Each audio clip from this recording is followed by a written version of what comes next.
নমস্কার। ভগবান শ্রী শ্রী রামকৃষ্ণ পরমহংসদেব, পরম আরাধ্যা শ্রী শ্রী মা শারদামণি এবং বীর সন্ন্যাসী স্বামী বিবেকানন্দের রাতুল চরণে ভক্তিপূর্ণ ভূমিষ্ঠ প্রণাম জানিয়ে শুরু করছি ভক্তের দরবার ইউটিউব চ্যানেলে শ্রীরামকৃষ্ণ ভক্তমালিকা পাঠ। আমরা পড়ছি পরম পূজ্যপাদ শ্রীমৎ স্বামী শারদানন্দ মহারাজজির কথা। আমি ভূমিষ্ঠ প্রণাম জানাচ্ছি পরম পূজ্যপাদ শ্রীমৎ স্বামী গম্ভীরানন্দ মহারাজজির রাতুল চরণে, যার লেখনীর দ্বারা আমরা এই সমস্ত মহারাজদের জীবন কথা জানতে পারছি। পরম পূজ্যপাদ শ্রীমৎ স্বামী শারদানন্দ মহারাজজি। এই ভ্রমণকালে শরৎ মহারাজ তাহার সৎ সাহস ও পরদুঃখ কাতরতার প্রকৃষ্ট পরিচয় দিয়াছিলেন। একদিন তিনজনে এক খাড়া পাহাড় হইতে নামিতেছেন, অপর দুইজন সম্মুখে এবং শারদানন্দ পশ্চাতে চলিয়াছেন। সকলের পশ্চাতে যে পাহাড়িরা চলিতেছিল, তাহাদের মধ্যে একজন বৃদ্ধার হস্তে যষ্টি না থাকায় তাহার পক্ষে পর্বতারোহণ বড়ই কষ্টসাধ্য হইতেছিল। স্বামী শারদানন্দ জানিতেন যে এইরূপ পার্বত্য পথে যষ্টি একটি প্রধান অবলম্বন। তথাপি বৃদ্ধার অসহায় অবস্থা দেখিয়া তিনি নিজ যষ্টি তাহাকে দিয়া অম্লার বদনে শূন্য হস্তে চলিলেন। রিক্ত হস্তে চলার ফল তিনি শীঘ্রই পাইলেন, কারণ অচিরে এক পার্বত্য নির্ঝরিণী অতিক্রমণকালে তাহার পদস্খলন হইল এবং তিনি অসহায়ভাবে জলমধ্যে পড়িয়া গেলেন। ওই অবস্থা হইতে অপর সঙ্গীরা তাহাকে উদ্ধার করিলেন। পরবর্তী গ্রাম অতিক্রম করিয়া যাইতে যাইতে তিনি মনে মনে ভাবিতে লাগিলেন, যদি এই ক্ষুধার সময় এখানে লুচি ও হালুয়া খেতে পাই, তবে বুঝব ঠাকুর সত্যই আছেন। তাহার মনে তাদৃশ ইচ্ছার উদয় হওয়ার অল্প পরেই এক ব্যক্তি একটি জলপূর্ণ ঘটি ও কিছু গরম হালুয়া ও পুরি লইয়া তাহার নিকট আসিল। সঙ্গীদিগকে বঞ্চিত করিয়া একা ওই সকল গ্রহণ করা শারদানন্দের অভিপ্রেত না হইলেও সঙ্গীরা বহু দূরে চলিয়া যাওয়ায় ও দাতা আগ্রহ দেখাইতে থাকায় তাহাকে একাই খাইতে হইল। ভাটোয়ারির বনপথ অতিক্রমান্তে স্বামী তুরীয়ানন্দ একাকী অন্যপথে চলিয়া গেলেন। স্বামী শারদানন্দ ও সান্যাল মহাশয় অক্ষয় তৃতীয়ার দিনে কেদারনাথ দর্শন এবং পরে বদ্রীনাথ দর্শনান্তে জুলাই মাসে আলমোড়ায় আসিলেন। তথা হইতে তাহারা স্বামীজির সহিত 5 সেপ্টেম্বর হিমালয় ভ্রমণে নির্গত হইলেন এবং টিহিরি, দেরাদুন, ঋষিকেশ, কঙ্খল ও মিরাট ঘুরিয়া দিল্লিতে পৌঁছিলেন। দিল্লিতে আসিয়া স্বামীজি নিঃসঙ্গ ভ্রমণে বাহির হইলেন। তাহার আমেরিকা গমনের পূর্বে শারদানন্দের সহিত এই শেষ দেখা, ফেব্রুয়ারি 1891। দিল্লি পরিত্যাগের পর স্বামী শারদানন্দ মথুরা, বৃন্দাবন ও প্রয়াগক্ষেত্র দর্শনপূর্বক কাশীধামে আসিয়া ভেলুপুর অঞ্চলে বাবু সীতারামের উদ্যানবাটিতে আশ্রয় লইলেন। কিছুদিন পরেই সেখান হইতে দুর্গাবাড়ির নিকটে অন্নদা দত্তের বাগানে উঠিয়া গেলেন। তথায় ধর্মপিপাসু বৃদ্ধ দীনু মহারাজ তাহার দিব্য মাধুরীপূর্ণ ধ্যান গম্ভীর মূর্তি দর্শনে মুগ্ধ হইয়া তাহার নিকট সন্ন্যাস গ্রহণপূর্বক সচ্চিদানন্দ নামে পরিচিত হইলেন। ক্রমে 1891 খ্রিস্টাব্দের আষাঢ় মাসে স্বামী অভেদানন্দ তথায় আসিয়া তাহাদের সহিত মিলিত হইলেন। সকলেই তখন ভগবৎ ভাবে পরিপূর্ণ। আবার ভক্তির রীতি এই যে সে বিধির প্রকার প্রকাশের মধ্যেই চরিতার্থতা লাভ করে। অতএব শীঘ্রই তিনজনে পদব্রজে কাশী পরিক্রমায় নির্গত হইলেন। কিন্তু এই প্রকার পরিশ্রমে অনভ্যস্ত তাহারা সকলেই পরিক্রমার ফলে জ্বরে পড়িলেন। জ্বর হইতে আরোগ্য লাভের কিছুদিন পরেই স্বামী শারদানন্দের আমাশয় হইল। অগত্যা ওই বৎসর সেপ্টেম্বর মাসে তিনি বরাহনগরে প্রত্যাবর্তন করিলেন। বরাহনগরে আরোগ্য লাভান্তে তিনি শ্রী শ্রী মায়ের দর্শন ও জগদ্ধাত্রী পূজা অনুষ্ঠানার্থ শ্রীযুক্ত বৈকুণ্ঠনাথ সান্যাল, হরমোহন ঘোষ, কালীকৃষ্ণ, গোপালমা ও যোগিনমার সহিত জয়রামবাটি গমন করেন অক্টোবর 1891। সেখানে মানসিক আনন্দে থাকিলেও পূজার 3 দিন পরে স্বামী শারদানন্দের ম্যালেরিয়া হইল। মঠে ফিরিয়াও ওই জন্য তাহাকে দীর্ঘকাল ভুগিতে হইয়াছিল। মঠ আলমবাজারে উঠিয়া আসিলে তিনি দক্ষিণেশ্বরে সাধনার বিশেষ সুবিধা পাইলেন। সেখানে একটি মাটির মালসায় ভিক্ষালব্ধ আহার্য সিদ্ধ করিয়া তিনি দিনে একবার খাইতেন এবং পাত্রটি আবার গাছের ডালে ঝুলাইয়া রাখিতেন। ইহার পরে তিনি তীর্থ দর্শনে নির্গত হইয়া রাজপুতানা ও সৌরাষ্ট্রের দ্রষ্টব্য স্থানগুলি দেখিয়া ও কিছুদিন বিভিন্ন স্থানে সাধনা করিয়া পুনঃ মঠে ফিরিয়া আসেন। এদিকে বিদেশে প্রচারকের প্রয়োজন হওয়ায় স্বামীজির আহ্বান আসিল এবং তদনুসারে স্বামী শারদানন্দ লন্ডনে শ্রীযুক্ত E.T. স্টার্ডির বাড়িতে উপস্থিত হইলেন 1 এপ্রিল 1896। ইহার অল্প পরেই স্বামীজি দ্বিতীয়বার লন্ডনে পদার্পণ করিলে নূতন প্রচারকের সহিত তাহার মিলন হইল এবং বিদেশে স্বামী শারদানন্দের প্রকৃত কর্মজীবন আরম্ভ হইল। বক্তৃতায় অনভ্যস্ত শারদানন্দকে স্বামীজি সযত্নে শিক্ষা দিয়া সাধারণ সমক্ষে উপস্থিতির জন্য প্রস্তুত করিতে লাগিলেন। এই শিক্ষা প্রণালী সম্বন্ধে শারদানন্দ পরে বলিয়াছিলেন, কথা বলতে গেলেই আমার হাত পা ছোড়ার বড় মুদ্রাদোষ ছিল। বিলাতে স্বামীজি হাতে একটি ছড়ি নিয়ে বসতেন এবং আমাকে আয়নার সম্মুখে দাঁড় করিয়ে বক্তৃতা দিতে আদেশ করতেন। হাত পা নাড়লেই স্বামীজির বেত এসে হাতের উপর আঘাত করে আমাকে সজাগ করে দিত। কিন্তু এত করিয়াও সভায় বক্তৃতা দানের কথা উঠিলেই শারদানন্দ আজ না বলিয়া পাশ কাটাইতেন। স্বামীজি প্রথমে ভৎসনাদি করিলেন, বলিলেন, তবে এসেছিলি কেন, যা ফিরে যা। কিন্তু ইহাতেও ব্যর্থ কাম হইয়া তিনি নিজের নামে আহত বক্তৃতা সভায় ঘোষণা করিলেন যে সেদিন বক্তৃতা দিবেন স্বামী শারদানন্দ। অগত্যা তাহাকে বক্তৃতা করিতে হইল এবং উহা বেশ মনোরমই হইল। অতঃপর লন্ডনে আরও কয়েকটি হৃদয়গ্রাহী বক্তৃতা প্রদানান্তে জুন মাসের শেষ ভাগে স্বামীজি তাহাকে গুডউইনের সহিত বেদান্ত প্রচারের জন্য নিউ ইয়র্কে পাঠাইলেন। আমেরিকায় তাহার কার্য অচিরেই সাফল্যমণ্ডিত হইল। তিনি তাহার গুণগ্রাহীদের নিমন্ত্রণক্রমে সদালাপ ও বক্তৃতাদির জন্য নিউ ইয়র্কের বাহিরেও যাইতে লাগিলেন। একসময়ে তিনি নিউ ইয়র্কের অদূরবর্তী মন্টক্লেয়ার নামক স্থানে মিসেস হুইলারের গৃহে ছিলেন। ওই মহিলাটি এক রাত্রে স্বপ্নে এক শান্ত সৌম্য প্রাচ্য মহাপুরুষের সাক্ষাৎ পান এবং সে মূর্তি তাহার হৃদয়ে চিরমুদ্রিত হইয়া অনুসন্ধিৎসা জাগাইতে থাকে। একদিন স্বামী শারদানন্দের দ্রব্যাদি গুছাইয়া রাখা কালে অতর্কিতে একখানি পুস্তক পড়িয়া গেলে উহার মধ্য হইতে যে চিত্রখানি বাহির হইল, মহিলাটি সবিস্ময়ে দেখিলেন ইনি সেই স্বপ্নদৃষ্ট মহাত্মা।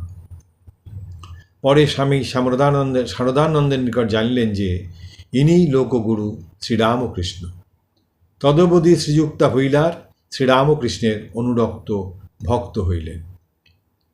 স্বামী শারদানন্দ প্রচারে সুনাম ও সাফল্য অর্জন করিলেও অধিক দিন আমেরিকায় থাকেন নাই। স্বামীজি প্রথমবারে ভারতে ফিরিয়া রামকৃষ্ণ মিশন স্থাপনান্তে কার্য পরিচালনার জন্য তাহাকে আহ্বান করিলেন। তদনুসারে তিনি 1898 খ্রিস্টাব্দের 12 জানুয়ারি টিউটনিক নামক জাহাজে আমেরিকা ত্যাগ করিলেন। সঙ্গে চলিলেন শ্রীযুক্ত অলিবুল ও শ্রীমতী ম্যাকলাউড। পথে তাহারা ইউরোপে অবতরণপূর্বক লন্ডন, প্যারিস ও রোম প্রভৃতি দর্শনান্তে 14 ফেব্রুয়ারি কলিকাতায় পৌঁছিলেন। এই প্রত্যাবর্তনকালে তিনি দ্বিতীয়বার রোমে সেন্ট পিটারের গির্জা দর্শন করিলেন। কথিত আছে যে লন্ডনে যাইবার পথে প্রথমবারে এই গির্জায় গিয়া তিনি সেন্ট পিটারের মূর্তির সম্মুখে সমাধিস্থ হন। শ্রী শ্রী ঠাকুর একদিন বলিয়াছিলেন, শশী আর শরৎকে দেখেছিলাম ঋষিকৃষ্ণের দলে। শ্রীরামকৃষ্ণ যীশুখ্রিস্টকে ঋষিকৃষ্ণ বলিয়া উল্লেখ করিয়াছিলেন। স্বামী শারদানন্দের উক্ত সমাধি কি ওই মহাবাণীরই প্রমাণ? পাশ্চাত্য অভিজ্ঞতা লইয়া স্বদেশাগত শরৎ মহারাজকে স্বামীজি মিশনের সেক্রেটারি পদে নিযুক্ত করিলেন। আমেরিকা হইতে প্রত্যাগমনের পর শারদানন্দজি ধারাবাহিক রূপে এলবার্ট হলে অনেকগুলি বক্তৃতা প্রদান করেন। ওইগুলি সবিশেষ চিত্তগ্রাহী হওয়ায় পরে গীতাতত্ত্ব নামে পুস্তকাকারে প্রকাশিত হয়। এতদ্ব্যতীত তিনি বেদ ও অন্যান্য শাস্ত্র সম্বন্ধে বহু বক্তৃতা দিয়াছিলেন। প্রচার ভিন্ন অপরাপর ক্ষেত্রেও তাহার ব্যক্তিগত প্রচেষ্টা ও অনুপ্রেরণাদির ফলে ধীরে ধীরে রামকৃষ্ণ মিশনের কার্য বৃদ্ধি পাইতে লাগিল। কার্যবৃদ্ধি ও দায়িত্ব বৃদ্ধি সমভাবে হইতে থাকে, কিন্তু অনুপম কর্মযোগী স্বামী শারদানন্দ অক্লান্ত বদনে ও অক্লান্তভাবে আপন কর্তব্য করিয়া যাইতে লাগিলেন।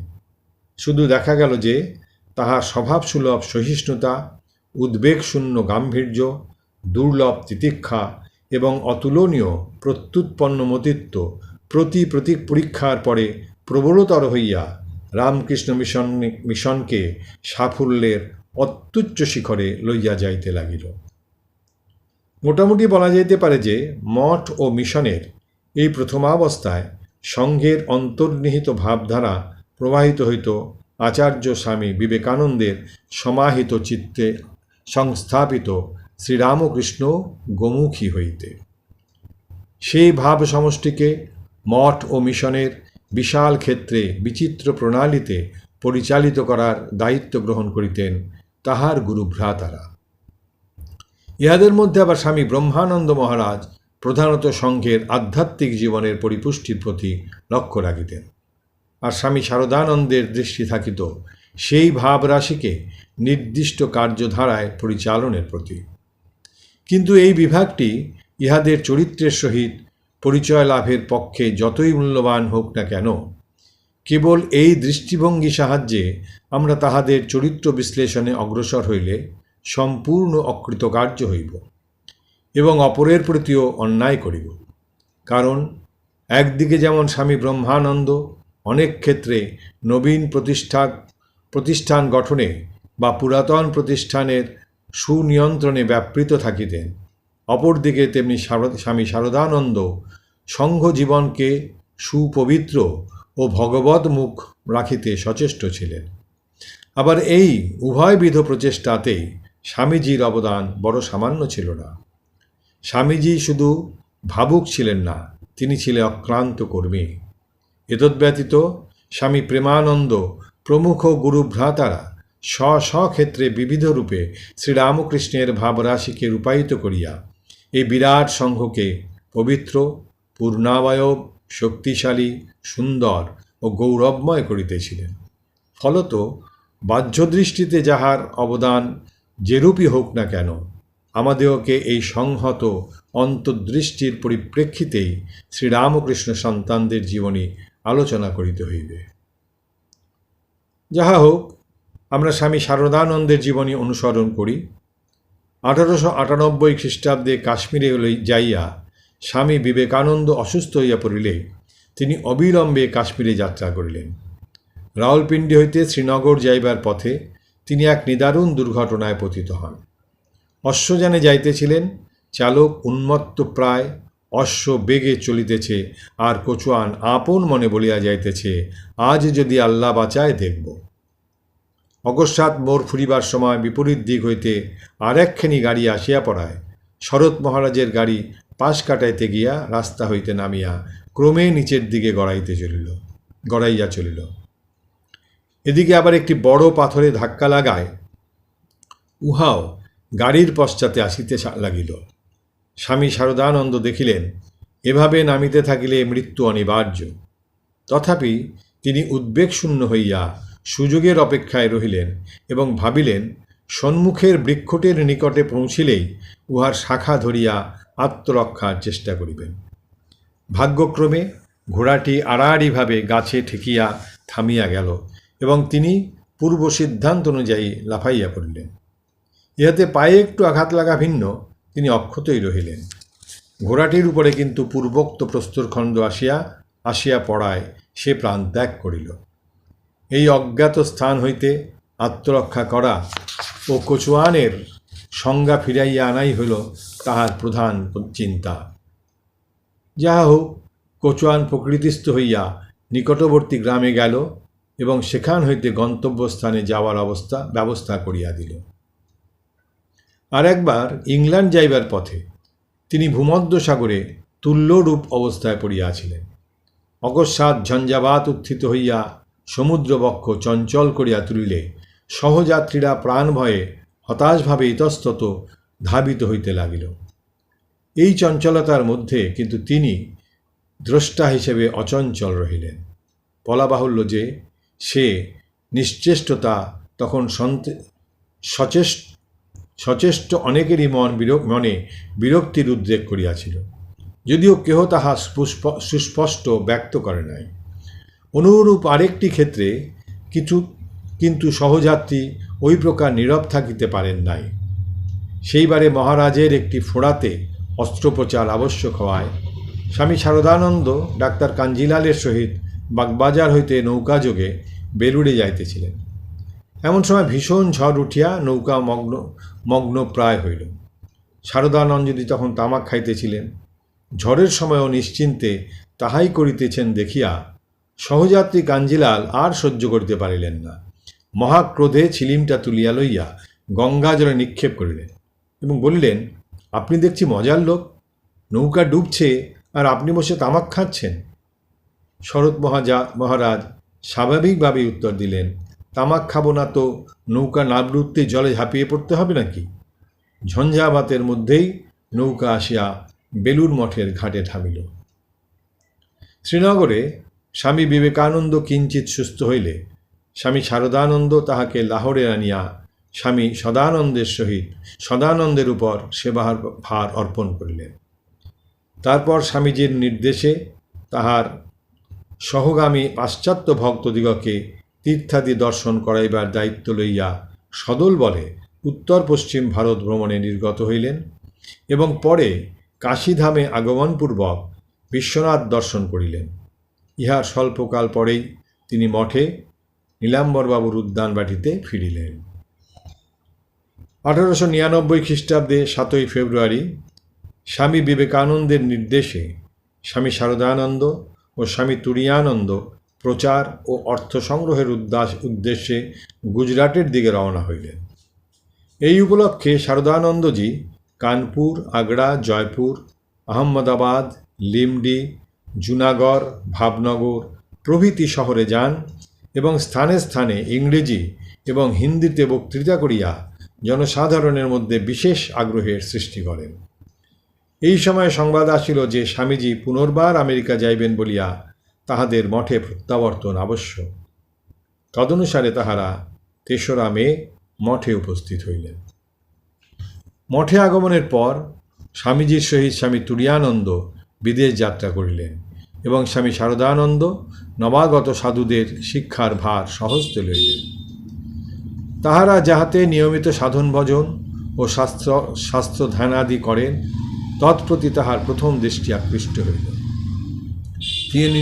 তিনি নিয়ম করিলেন যে সাধুদিগকে পর্যায়ক্রমে ঠাকুর ঘরে সারা রাত্রি জপ ধ্যান করে চালাইতে হইবে। নিজেও প্রায় উদয়াস্ত জপ ধ্যান করিয়া সকলের সম্মুখে আদর্শ স্থাপন করিতেন। আধ্যাত্মশাস্ত্রের আলোচনায়ও তিনি সাধুদের সহিত বহু সময় কাটাইতেন। এতদ্ব্যতীত স্থানে স্থানে বক্তৃতা, বিশিষ্ট ভক্ত পরিবারে উপদেশ প্রদান, পত্রিকায় প্রবন্ধ প্রকাশ এবং মঠ মিশনের পত্রাদি লেখাতেও তাহার অনেক সময় ব্যয়িত হইত। এই বৎসরের মধ্যভাগে রাজপুতানার কিষাণগড়ে ভয়াল দুর্ভিক্ষ উপস্থিত হইলে তাহার নেতৃত্বে মিশন হইতে সাহায্য ব্যবস্থা করা হয়। ওই কর্মের প্রাথমিক ব্যয় নির্বাহের জন্য হস্তে অর্থ না থাকায় তিনি ঋণ করিতেও পশ্চাৎপদ হন নাই। ইত্যবকাশে পূর্ববঙ্গ হইতে পুনঃ আহ্বান আসিতে থাকায় তিনি ডিসেম্বর মাসে ওই অঞ্চলে গমনপূর্বক ঢাকা, নারায়ণগঞ্জ, বরিশাল প্রভৃতি স্থানে বক্তৃতা আদি করেন। বরিশালে তিনি 8 দিন ছিলেন। অশ্বিনীবাবুর বাটিতে বাটির নিকটে একখানি নূতন গৃহে তাহার বাসস্থান নির্দিষ্ট হইয়াছিল। শরৎ মহারাজ ওই বাটিতে বিশ্রামাদি এবং অশ্বিনীবাবুর গৃহে সমাগত ভক্ত ও ভক্তমণ্ডলীর সহিত ধর্মপ্রসঙ্গ করিতেন। বরিশালে তিনি 3টি চিত্তাকর্ষক বক্তৃতা প্রদান করেন, একটি ইংরেজিতে এবং অপর 2টি বঙ্গভাষায়। 2টি প্রশ্নোত্তর সভাও হয়।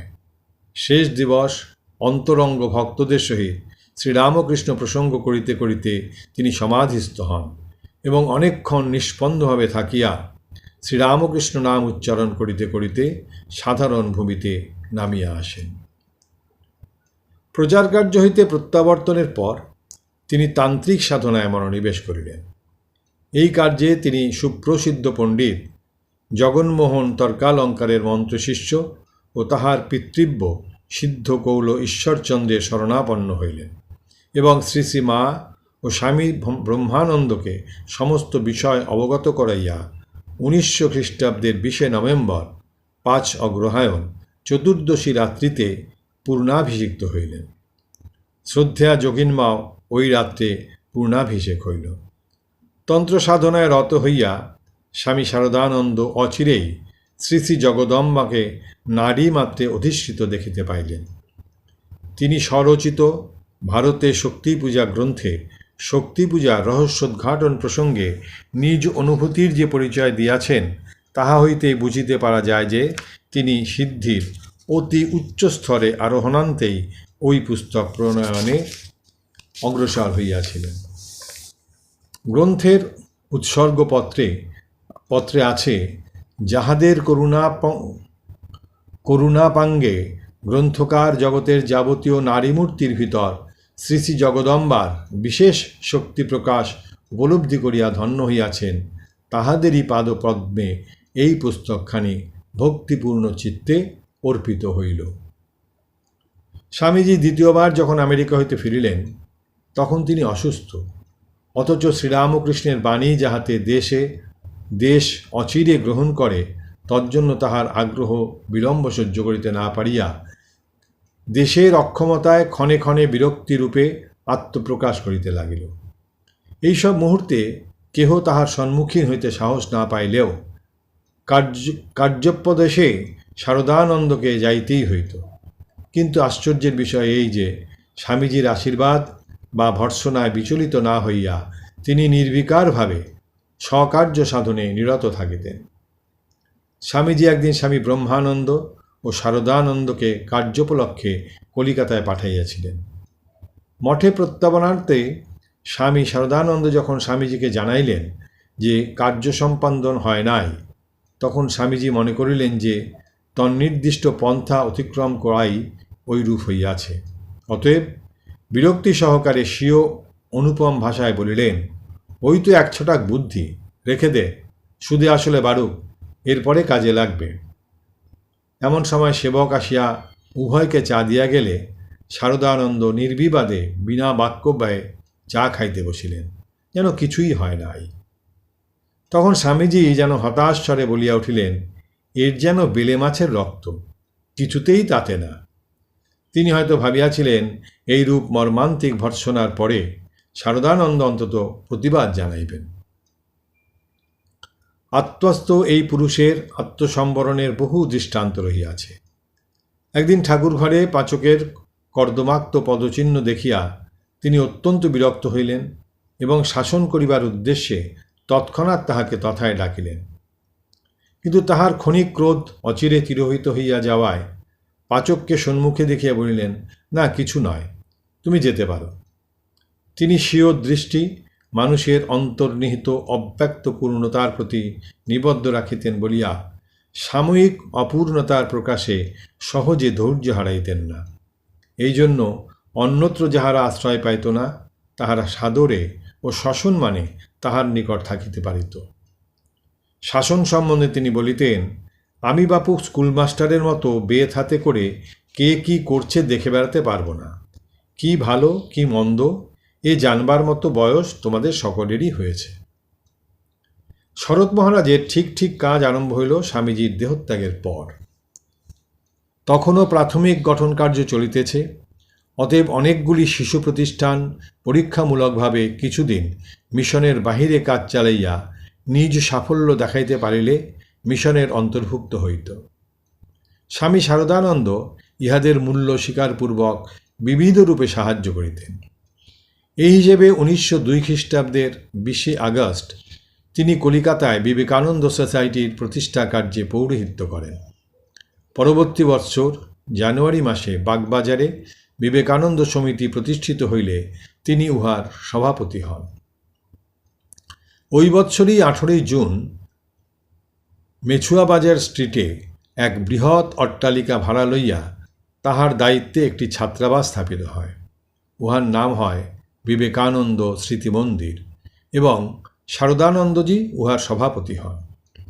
কিন্তু দুর্ভাগ্যক্রমে 1 বৎসর পরে বাটির স্বত্বাধিকারী ছাত্রাবাসটি তথায় রাখিতে অসম্মত হওয়ায় এবং অপর কোনো উপযুক্ত গৃহ সুলভ না হওয়ায় উহা বন্ধ হইয়া যায়। তাহার আনুকূল্যে 1903 অব্দের অক্টোবর মাসে আচার্য জগদীশচন্দ্রের ভগিনী ও সিস্টার ক্রিস্টিন বোসপাড়ায় একটি মহিলা বিদ্যালয় স্থাপন করেন। পরবৎসর তাহার সম্মতিক্রমে বউবাজারে রামকৃষ্ণ সমিতি অনাথ ভাণ্ডার স্থাপিত হয়। 1903 খ্রিস্টাব্দে স্বামী ত্রিগুণাতীতানন্দ আমেরিকা চলিয়া গেলে উদ্বোধনপত্রের পরিচালনা ও অর্থব্যবস্থাদি লইয়া গুরুতর পরিস্থিতির উদ্ভব হইল। অবশেষে কর্তব্য নির্ধারণের জন্য স্বামী শারদানন্দের সভাপতিত্বে পত্রে হিতৈষীরা মিলিত হইয়া স্থির করিলেন যে স্বামী শুদ্ধানন্দের পরিচালনায় পরীক্ষামূলকভাবে অন্তত 1 বৎসর উহা চালানো হইবে। তদবধি 1906 অব্দে গিরীন্দ্রলাল বসাক মহাশয়ের মৃত্যু পর্যন্ত তাহারই ছাপাখানা হইতে উহা প্রকাশিত হইতে থাকে। অনন্তর 30 নং বোসপাড়া লেনে উদ্বোধন অফিস স্থানান্তরিত হয়। কিন্তু গৃহস্বামী শীঘ্রই বাড়ি ছাড়িয়া দিতে বলিলে শারদানন্দজি স্থায়ী বাটির কথা ভাবিতে বাধ্য হন। অধিকন্তু শ্রী শ্রী মা জয়রাম বাটি হইতে কলিকাতায় আসিলে থাকার সুব্যবস্থা করা কষ্টসাধ্য ছিল, তাহারও বাসস্থানের প্রয়োজন। এই সংকটকালে শ্রীযুক্ত কেদারচন্দ্র দাস মহাশয় গোপাল নিয়োগী লেনে 1 খণ্ড ভূমি দান করিলেন। স্বামীজির গ্রন্থ বিক্রয় করিয়া স্বামী শারদানন্দের হাতে 2700 টাকা জমিয়াছিল। তদ্বারাই গৃহ নির্মাণ আরম্ভ হইল। স্বল্প অর্থ নিঃশেষিত হইতে কতক্ষণ লাগে। তখন বীরভক্ত শারদানন্দজি অনেকের আপত্তি সত্ত্বেও নিজ দায়িত্বে ঋণ করিয়া বাটি কার্য চালাইতে লাগিলেন। যথাকালে গৃহ সমাপ্ত হইলে উহার 1 তলা উদ্বোধনের জন্য এবং 2 তলা শ্রী শ্রী মায়ের আবাসস্থল ও ঠাকুরঘর রূপে নির্দিষ্ট হইল। ইহার পরে শ্রী শ্রী মায়ের আহ্বানে মামাদের বিষয় বন্টনে মধ্যস্থতার জন্য তাহাকে 1909 খ্রিস্টাব্দের 23 মার্চ জয়রামবাটে যাইতে হইল। প্রত্যাগমনকালে তিনি মাকেও সঙ্গে লইয়া আসিয়া 23 মে নূতন বাটিতে প্রতিষ্ঠিত করিলেন। এখানে বলিয়া রাখা আবশ্যক যে 1899 খ্রিস্টাব্দে স্বামী যোগানন্দের দেহত্যাগের পর শারদানন্দ মহারাজ শ্রী শ্রী মায়ের সেবাধিকার পাইয়া যথাসাধ্য কর্তব্য পালনে অগ্রসর হন। তাহার সেবায় প্রতিষ্ঠিত হইয়া মা একদা বলেন, শরৎ যে কয়দিন আছে সে কয়দিন আমার ওখানে অর্থাৎ কলিকাতায় থাকা চলবে। তারপর আমার বোঝা নিতে পারে এমন কে দেখি না। শরৎটি সর্বপ্রকারে পারে। শরৎ হচ্ছে আমার ভারী। অন্য আরেকবার শ্রী শ্রী মাকে পিতৃগৃহ হইতে কলিকাতায় লইয়া যাইবার কথা উঠিলে তিনি বলিয়াছিলেন, আমাকে কেউ নিয়ে যেতে পারে বাবা, নিয়ে যায় তো এক শরৎ। আমার ভার শরৎই নিতে পারে, আর কেউ পারে না। বস্তুত উদ্বোধন বাটি শ্রী শ্রী শারদানন্দের মাতৃভক্তির অপূর্ব নিদর্শন। নতুন বাটিতে মায়ের অধিষ্ঠানান্তে স্বামী শারদানন্দ আপনাকে মায়ের সেবক ও দ্বার রক্ষক বোধে গর্ব অনুভব করিতেন। তাহার এই স্বেচ্ছায় গৃহীত দরওয়ানের কার্য সব সময় সুখকর ছিল না। একদিন বরিশালের ভক্ত শ্রীযুক্ত সুরেন্দ্রনাথ রায় মহাশয় মাতৃদর্শন মানসে হ্যারিসন রোড হইতে পদব্রজে ঘর্মাক্ত কলেবরে 2-3টার সময় যখন উদ্বোধনে উপনীত হইলেন, তাহার কয়েক মিনিট মাত্র পূর্বে মাতা ঠাকুরানী বাহির হইতে ফিরিয়া বিশ্রাম লইতেছিলেন। সুরেন্দ্রবাবুকে সোজা সিঁড়ি দিয়া উপরে উঠিতে উদ্যত দেখিয়া স্বামী শারদানন্দ বললেন, এখন মার কাছে যেতে দেব না, তিনি এইমাত্র ক্লান্ত হয়ে ফিরেছেন। ভক্তটি ঝোঁকের মাথায় তাহাকে এক পার্শ্বে ঠেলিয়া দিয়া চলিয়া গেলেন এবং বলিলেন, মা কি কেবল একা আপনার? কিন্তু উপরে যাইয়া কৃতকর্মের জন্য অনুতপ্ত হইয়া ভাবিতে লাগিলেন, ফিরিবার সময়ে দেখা না হইলেই মঙ্গল। কিন্তু অবতরণকালে দেখিলেন শারদানন্দ ঠিক একই স্থানে একইভাবে দণ্ডায়মান আছে। সুরেন্দ্রবাবু প্রণাম করিয়া অপরাধের জন্য ক্ষমা চাহিলে তিনি তাহাকে আলিঙ্গন করিয়া বলিলেন, অপরাধ আবার কি? এমন ব্যাকুল না হলে কি তার দেখা পাওয়া যায়? সর্বংসহ শারদানন্দ সবই সহ্য করিলেও তাহার দুঃখের পরিমাণ কিছু কম ছিল না। 1902 খ্রিস্টাব্দে 11ই নভেম্বর তাহার পিতৃদেব বারাণসী ধামে অকস্মাৎ দেহত্যাগ করায় তিনি তথায় উপস্থিত হন এবং শোকসন্তপ্তা জননী প্রভৃতিকে কলিকাতায় লইয়া আসেন। ইহার অল্পদিন পরেই তাহার পিতৃব্য ঈশ্বরচন্দ্র 26 নভেম্বর স্বর্গারোহণ করেন। 1907 অব্দের 26শে মে তাহার গর্ভধারিণী শ্রীযুক্তা নীলমণি দেবীও পরলোক গমন করেন। আমরা আজকে এই অবধি রাখছি। পরম পূজ্যপাদ শ্রীমৎ স্বামী শারদানন্দ মহারাজের জীবন কথা এরপর আবার আগামী দিনে আমরা পড়ব। জননীং শারদাং দেবীং রামকৃষ্ণং জগদ্গুরুং পাদপদ্মে তয় শ্রিত্বা প্রণমামি মুহুর্মুহুঃ।